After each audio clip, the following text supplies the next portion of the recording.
Good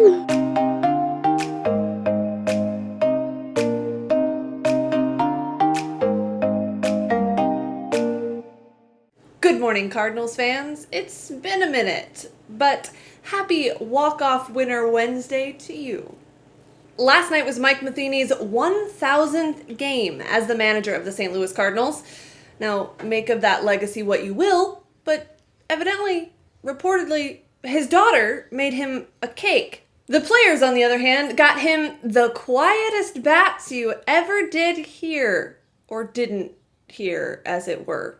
It was kind of like when you think you're getting along really well with someone and the conversation is good and you feel good about the whole thing, and then all of a sudden they just go silent. And you're like, did I read that whole thing wrong? And then they eventually break the silence and they're like, I was just kidding, just messing with ya. And you're like, oh, fun. Anyway, what was I talking about? Right, Mike Matheny's 1,000th game gifts. The guys also got him a win that probably took a few extra years off of his life. Sorry, Mike. Much like playing the Reds, the White Sox should be a fairly beatable opponent right now. And it appeared at the start of the night that Tommy Pham took note of that, as he mashed a home run from the leadoff spot to give the Cardinals an early 1-0 lead. Trouble is, the Sox would then score 2 later in the game to take their own lead. Michael Wacha didn't quite have his best stuff, and it took 96 pitches to get through 5 innings, which was where his night would end. And that meant that the bullpen, after an uninspiring weekend, had some work to do. But none of that mattered, at least for a while, because this is the part where the whole silent treatment comes in. In the 6th inning, Kolten Wong battled through an at-bat against James Shields, who looked better than he has all season, naturally, and beat the shift with a ground ball past third base. However, that base hit would quickly be erased when Kolten Wong got caught stealing while Greg Garcia struck out swinging. You hear that? It's more silence. In the 7th inning, Matt Carpenter, who'd evidently started the day with a bit of a powwow with the advanced metrics team, decided it was time to change his luck, and he doubled. Marcell Ozuna was at the plate, and after advancing to third on a pass ball, Carpenter tried to score by running on contact with the infield in. Let my silence tell you how that worked out. But all was not lost. Ozuna stole second. Say what? Yadier Molina got an infield single. Say what? And then Dexter Fowler popped it up to shallow left. Meanwhile, Jordan Hicks was back to looking fabulous, and he once again clocked 102 on the radar gun last night, reclaiming this season's fastest pitch honors. Although he has evidently abandoned the extra high leg kick, which takes away a few style points for me, but ultimately it's the zeros that count anyway.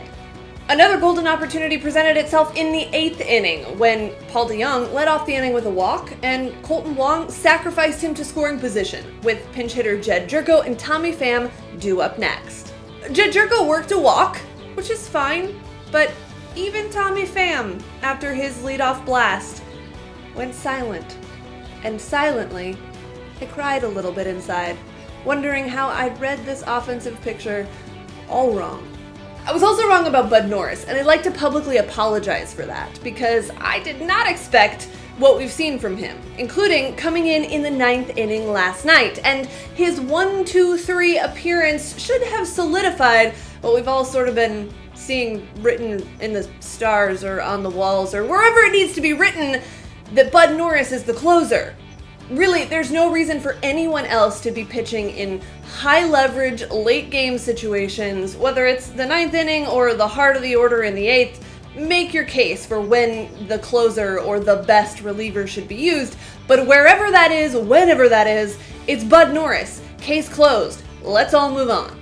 With the scare wars that Matt Carpenter has been a part of, he's no stranger to the element of surprise, and surprisingly, finally, the silence was broken with a Matt Carpenter home run that was as classic as we have seen all season, his 100th of his career, the second Cardinal to reach that number in 2018, and the Cardinals had new life. Trouble was, they'd sent their best long reliever back to Memphis, like 3 times in the last week, in favor of bringing back Luke Voit.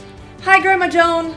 So any extra innings were going to be a bit problematic. Ozuna tried very hard to keep that nightmare from happening, coming this close to sending everyone home with a walk-off homer into the bullpen. Instead, he would settle for a double. And to the sounds of the slowest starting Yachty chant ever. I mean, come on, people, it was like you'd never done this before. Do it with me. Yachty, Yachty, Yachty. It's really not hard. It's quite simple, actually. The future Hall of Famer himself sent everyone home happy with a line drive into the left field corner and a walk-off winner for the good guys. Despite Colton Wong's best efforts, he also lost some style points when, I don't know, he tripped over his own feet or underestimated the weight of the ice bucket in the walk-off celebration. I don't know what happened there, but I guess he gained back some points for comedic value, so it's a wash. I don't know, guys. Maybe I didn't read this thing so wrong after all.